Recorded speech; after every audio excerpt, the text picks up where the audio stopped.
buenas noches. Yo soy Beto Ortiza, que empieza una nueva edición de Beto a Saber, la amenaza elegante.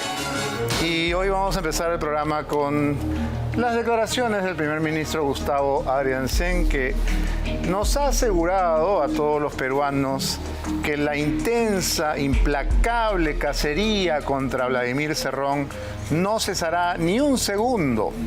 Eso es lo que ha dicho hoy y la verdad es que el que no lo conozca, que le crea. Adelante. Y también hay divisiones de inteligencia que están abocadas a la búsqueda de los prófugos, como el que usted ha mencionado. Lo que yo le puedo garantizar, y estoy en condiciones de afirmar, es que la búsqueda de este prófugo de la justicia no cesa y que es una búsqueda constante, y yo no dudo que más temprano que tarde va a ser finalmente capturado. La captura de este hombre tiene que ver con un compromiso que se ha hecho el Ministerio del Interior y yo no dudo que lo vayan a honrar. Bueno, la verdad es que los voceros de este gobierno nos ven a todos la cara de idiotas, ¿no? Porque ya a estas alturas queda absolutamente claro para los peruanos que a Cerrón lo encubren, que a Cerrón lo protegen, que no existe manera de que su propio partido, su propio gobierno, sus propios esbirros vayan a capturarlo y que él está más protegido que en ningún lado en el Perú. Pero ahora vamos a comentar una ley que fue propiciada por el actual presidente del Congreso, Alejandro Soto, y que va a permitir que el escándalo de corrupción del aeródromo Huanca, que debería haber terminado con los huesos de Cerrón en la cárcel, prescriba. ¿Por qué? Porque Vladimir Cerrón fue sentenciado a 3 años y 6 meses de pena privativa de la libertad. Y esta llamada Ley Soto lo va a beneficiar con la prescripción.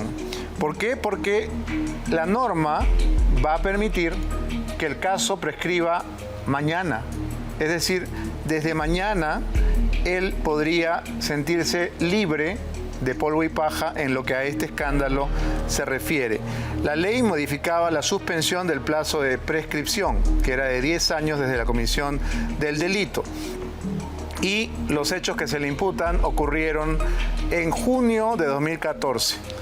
Mañana, 4 de julio del 2024, se cumplen los 10 años y Cerrón estaría libre como un pajarito, gracias a las gestiones del presidente del Congreso de APP, porque esto es lo que sabe hacer Alianza para el Progreso: blindar corruptos, aconchavarse con quien está en el poder y servir para limpiar toda la basurita del gobernante de turno. Por eso es que están tan afanados en volver a poner a un congresista de APP en la mesa directiva. Y por eso es que los representantes de Fuerza Popular están tan calladitos y tan modositos con las críticas a Acuña. Esta es la portada de Diario 1 de hoy, que es un diario, por supuesto, con el que no comulgamos en este programa, pero el titular no podría ser más oportuno y expresivo. Matrimonio por conveniencia del fujimorismo con César Acuña. Y quiere decir que el candidato que ponga Acuña esta vez va a ser apoyado por la bancada naranja. ¿Y quién es el candidato? Ya no es Lady Camones, le han bajado el dedo a Lady Camones, porque Lady Camones piensa con su cabeza, no se deja mangonear, no es un sirviente o una doméstica de César Acuña, que es lo que él necesita. Entonces, ¿ahora quién quieren poner? A Eduardo Salguana. Salguana, que ya ha intentado varias veces llegar a esa mesa, pero la prensa independiente se lo ha impedido, recordando que es el mayor defensor de la minería ilegal que tanta sangre hace correr en la libertad. Nosotros acá vamos a hablar de ese tema largamente, porque conocemos perfectamente todos los anticuchos de Eduardo Salguana y haremos lo posible y lo imposible porque ese sujeto nefasto no llegue a la mesa directiva del Congreso. Vámonos ahora con otro sujeto nefasto, el fiscal José Domingo Pérez, que en su tradición de víctima del holocausto, de llorón, de plañidera, sale a decir que viene recibiendo amenazas, ataques físicos y que no le queda duda de que Fuerza Popular es una organización criminal. La verdad es que ya da un poco de vergüenza ajena escuchar a esta persona que incluso se queja de que lo llaman loco, pero él actúa y declara como un enajenado, como alguien que no está en sus cabales. Ayer suspendió la sesión de este juicio absolutamente teatrero y teatral para descansar, porque él estaba exangüe, ¿no? Estaba muy cansado, no podía más. ¿Y qué hizo saliendo del juicio? Se fue corriendo al show de Jaime Chincha, su periodista favorito. Entonces, tan cansado no estaba. Hasta ese punto llega su nivel de payasada. Vamos a escuchar sus patéticas declaraciones. Pobrecito, pobrecito. Todo lo que sale de la boca de este individuo se convierte automáticamente en titular de primera plana del diario peruano-chino La República, ¿no? Ahí está. Parece que la cita se le hubieran dado con anticipación. Fuerza Popular es la heredera del legado criminal de Alberto Fujimori, y sale él convertido pues en un paladín, ¿no es cierto?, en el juez Garzón del Perú. La verdad es que cada vez es más evidente su orfandad de recursos, su pobreza argumental y también sus tics, porque ese tic de niño buleado que tiene, que parpadea todo el tiempo, se le está empeorando. De verdad, no es una maldad mandarlo al psicólogo, todo lo contrario. Estamos haciéndole un bien, señor Pérez.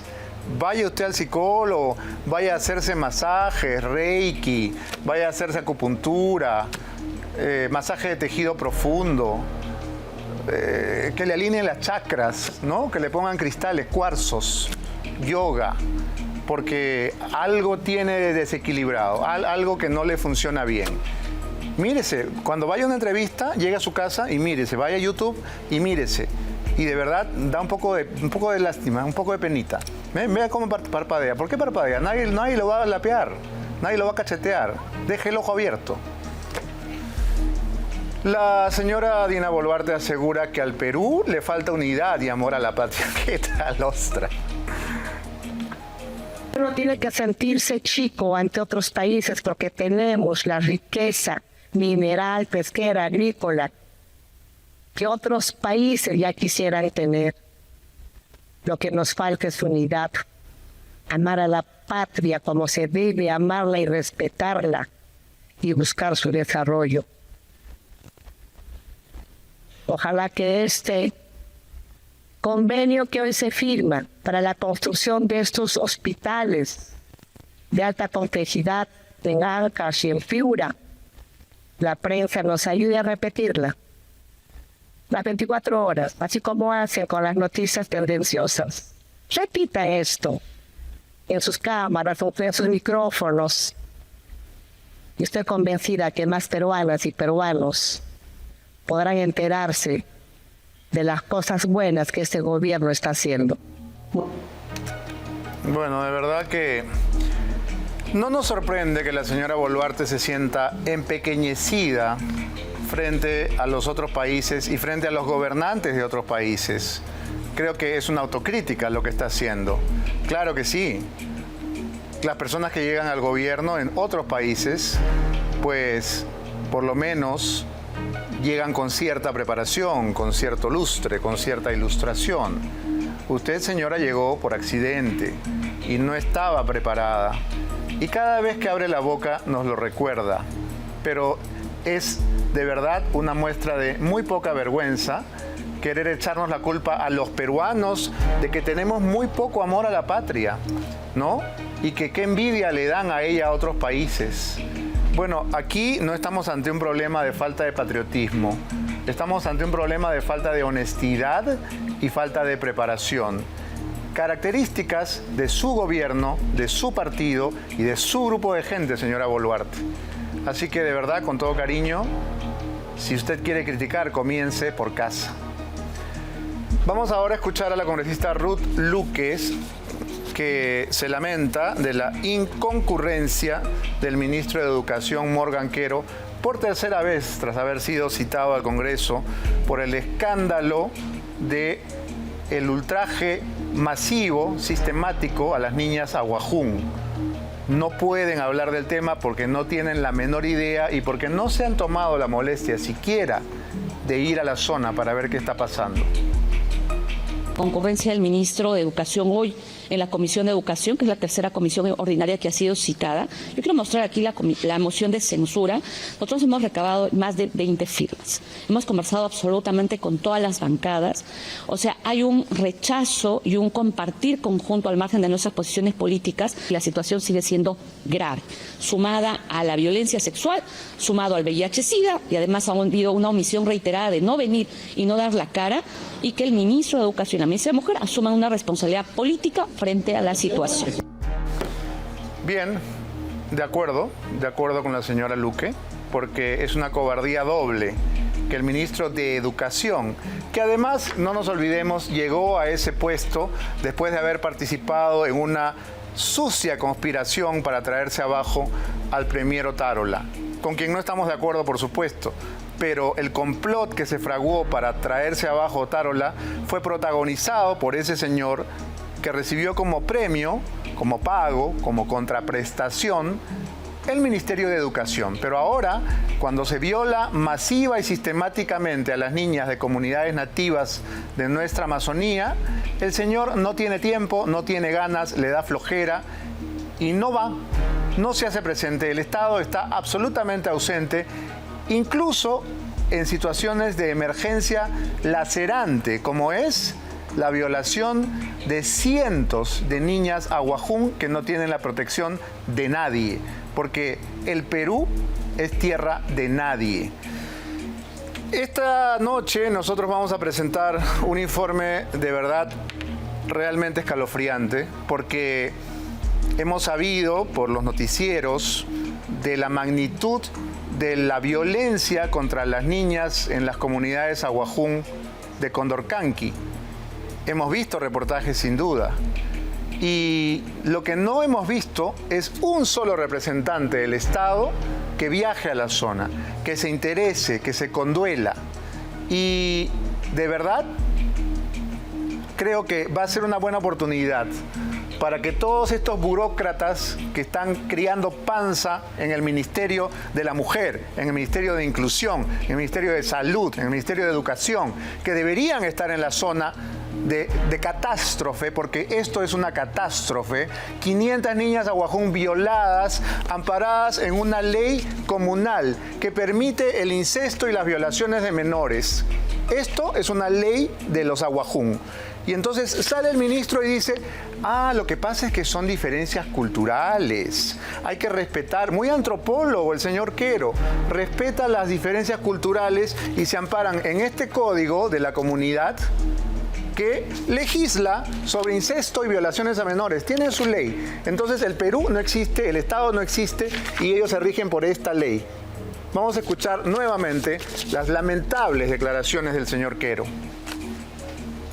Vamos a trabajar con los hermanos aguajún porque estoy seguro que debe haber algún tipo de solución que tenemos que encontrar entre todos para zanjar esta situación. Denunciar si ha habido una violación. Si es una práctica cultural, lamentablemente, que sucede en los pueblos amazónicos para ejercer una forma de construcción familiar con las jovencitas, entonces nosotros vamos a ser muy prudentes, pero también vamos a exigirle una respuesta a la comunidad en relación a los descargos que correspondan. En la provincia de Condorcanqui, más de 400 casos en una comunidad nativa de violación y el ministro desafortunadamente ha expresado que esta es una práctica cultural, el ministro de Educación. ¿Cómo lo toma usted de estos casos? Bueno, mire, se trata efectivamente de prácticas culturales que debemos desterrar. La violencia contra la mujer, Dios me permite recordarle, usted es un joven, pero hace 40 años, hace 50 años no había una ley contra la violencia hacia las mujeres, por ejemplo. No había una ley contra el acoso sexual. No solamente la señora Teresa Hernández, ministra de la Mujer, dio estas declaraciones apoyando, avalando la imbecilidad dicha por el señor Quero, sino que también la ministra de Cultura, Leslie Urteaga, que como toda la prensa sabe es la ex del señor Quero, también apoyó. Vamos a escuchar cómo ella justifica la inasistencia del ministro de Educación al Congreso, porque simplemente no tienen nada que decir, porque han pasado 2 semanas, si no es más, y no ha habido un solo representante del Estado que llegue al lugar de la tragedia. Porque esto, señores, es una tragedia. 500 niñas violadas y un Estado que no tiene ninguna capacidad de reacción, ni de protección, ni siquiera de investigación ni de denuncia. No existen ni los ministerios, ni el Ministerio Público, ni Poder Judicial, ni policía, ni nada. No existe nada. Ellas están ahí a merced de los depredadores. ¿Por qué? Nuevamente, porque el Código Aguajún lo permite y legisla por encima de la Constitución, del Código Penal y de todo. Ellos deciden qué pasa cuando se seduce a una niña de 14 o de 16 o de 12. Aquí está. Entonces el Código Penal es para usarlo en el baño. Vamos con la primera parte del reportaje de nuestro compañero Ismael Tassaico, pero antes voy a presentar a nuestros invitados de esta noche. Está con nosotros la exministra de la Mujer, Luisa Cuculiza. Buenas noches, Lucha, gracias por estar en el programa. Gracias a ti, Beto. Y también está con nosotros nuestro amigo, el padre Omar Sánchez. Buenas noches, ¿cómo estás, Omar? ¿Qué tal, Beto? Buenas noches, gracias por la invitación. Vamos a ver, decía, la primera parte de este reportaje. Ismael Tassaico y Jefferson Isla, de Beto a Saber, viajaron hasta la lejana comunidad de Condorcanqui. Y sí, es verdad. En el Perú hay lugares inaccesibles, lugares remotos a los que toma muchísimas horas llegar. Hay que ir por tierra y luego por río y es una travesía. Y por eso es que el señor Quero no tiene tiempo. Bueno, nosotros sí tuvimos tiempo y fuimos hasta allá. Y lo que ha encontrado nuestro equipo es que existen 533 casos de violación de niños, algunos de los cuales han sido contagiados con VIH. Y esto, para el gobierno de Dina Boluarte, no es prioritario, no es importante. Más importante es irse a veletear a la China. Veamos la primera parte de este reportaje.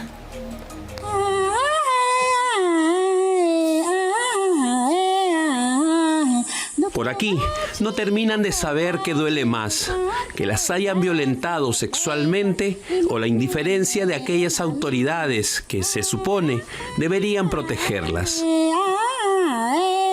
A cientos de kilómetros de Lima, más de 500 menores de las comunidades Aguajún han denunciado haber sido ultrajadas por sus propios maestros de escuela.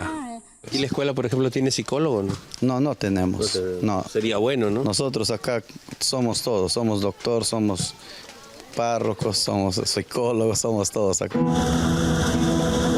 Beto a Saber llegó hasta la lejana provincia de Condorcanqui en Amazonas y comprobó las condiciones deplorables en las que estudian miles de niños de sus comunidades. Muchos de ellos, por la lejanía de sus viviendas, usan las llamadas residencias estudiantiles. Lo que encontramos es terrible, la forma en que ellos están viviendo. Mira, esos son los colchones que usan. Son en realidad delgados, están sucios, tirados en el suelo. Ahí al fondo vemos un menor. Pero aquí no hay cortinas, no hay privacidad, no hay nada. Precisamente en estas residencias se han reportado 533 denuncias por violación sexual que habrían dejado niños y niñas contagiados de VIH.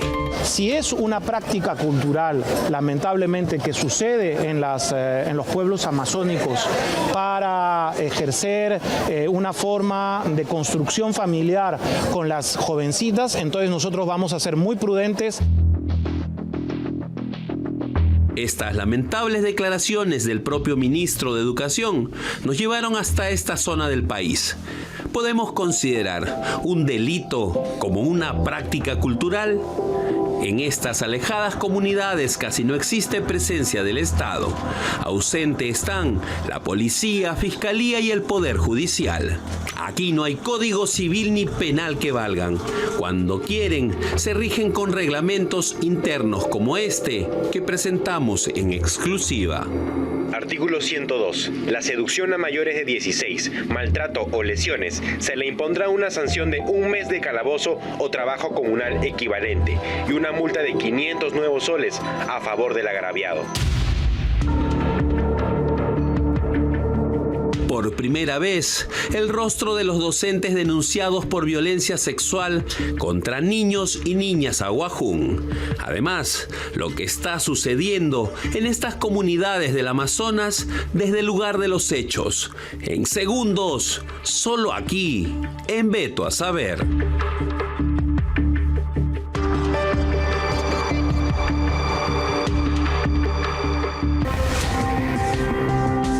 A fines de mayo, el país se enteró de la triste y complicada situación de cientos de niños peruanos en Amazonas. Pareciera que en ese momento a todos les importó. Todos se mostraron muy preocupados, pero fue esta declaración la que despertó la indignación generalizada. Me informan que esta situación viene desde el año 2017 y es algo que nos preocupa y al mismo tiempo estamos atendiendo y al mismo tiempo estamos llevando a las niñas a que hagan la denuncia correspondiente. Algunas ya son señoritas mayores. Si es una práctica cultural, lamentablemente, que sucede en los pueblos amazónicos para ejercer una forma de construcción familiar con las jovencitas, que el propio ministro de Educación, Morgan Quero, califique una violación como práctica cultural, indignó a todos, menos a la ministra de la Mujer. Sí, a la autoridad encargada de velar por los derechos de la mujer y poblaciones vulnerables. No era uno, eran 2 ministros de Estado, justificando de algún modo las cifras de escándalo. Solo en la UGEL de la provincia de Condorcanqui existen 533 registros de denuncias por violencia sexual. Atentos a los datos oficiales. De estas 533 denuncias, 57 se encuentran en investigación. De ellas, solo 51 han pasado a fiscalía, 73 han sido absueltas y 9 han sido archivadas en la propia UGEL, mientras que 198 casos han prescrito. En Amazonas, ambos ministros que quisieron solapear la grave situación al calificarla como práctica cultural son repudiados. No te hemos pedido la renuncia. Mientras renuncia el ministro y la ministra de la Mujer, nosotros vamos a tener un diálogo con los que asuman un nuevo cargo. Mientras no, nosotros no vamos a tener ese diálogo. Mientras todos volteaban a mirarlo, el ministro Quero declaraba así. Ni el ministro de Educación ni la ministra de la Mujer pidieron disculpas por lo dicho. Lo que he hecho es lastimar, insultar, es un racismo de verdad, discriminar. Y no podemos, ¿con qué cara nos vamos a sentar a conversar con una persona que ni siquiera mínimamente tiene las ganas de ayudar al pueblo, ni siquiera piensa que existen esos niños? Le recordamos entonces que sus líderes han estado en el Congreso y también han sostenido reuniones con el ministro Quero. ¿Quiénes están sentados ahí? ¿Quiénes son? Los que han violado a niñas están ahí con él. Ahora yo me doy cuenta que el ministro ayuda a los violadores, por eso es su expresión. Este personaje que está de camisa blanco. Camisa blanco y lentes, ¿verdad? Ajá, con lentes. En la mesa de diálogo, imagínate. Y ellos no son APU. Y el señor Rommel no es APU tampoco. No representa a nadie, ¿no? Ha pasado más de un mes y mientras usted mira esta nota, en estas lejanas tierras continúan comprensiblemente molestos y esperando que alguna autoridad les ayude a conseguir justicia. Basta visitar sus escuelas, sus albergues estudiantiles y repasar sus antojadizas normas de convivencia para comprender la situación. Ya. Lo que el señor menciona es de dónde son, de qué instituciones son y por qué vienen a este lugar. Estamos visitando todas las comunidades. Somos de Willax Televisión. Violación uchi enana. A veces caso institución anquema quiena de dusha juiz anquema chutapusinima. Todo sobre nuestra visita a las comunidades del Amazonas y la incursión a la frontera con Loreto en la segunda parte de este informe.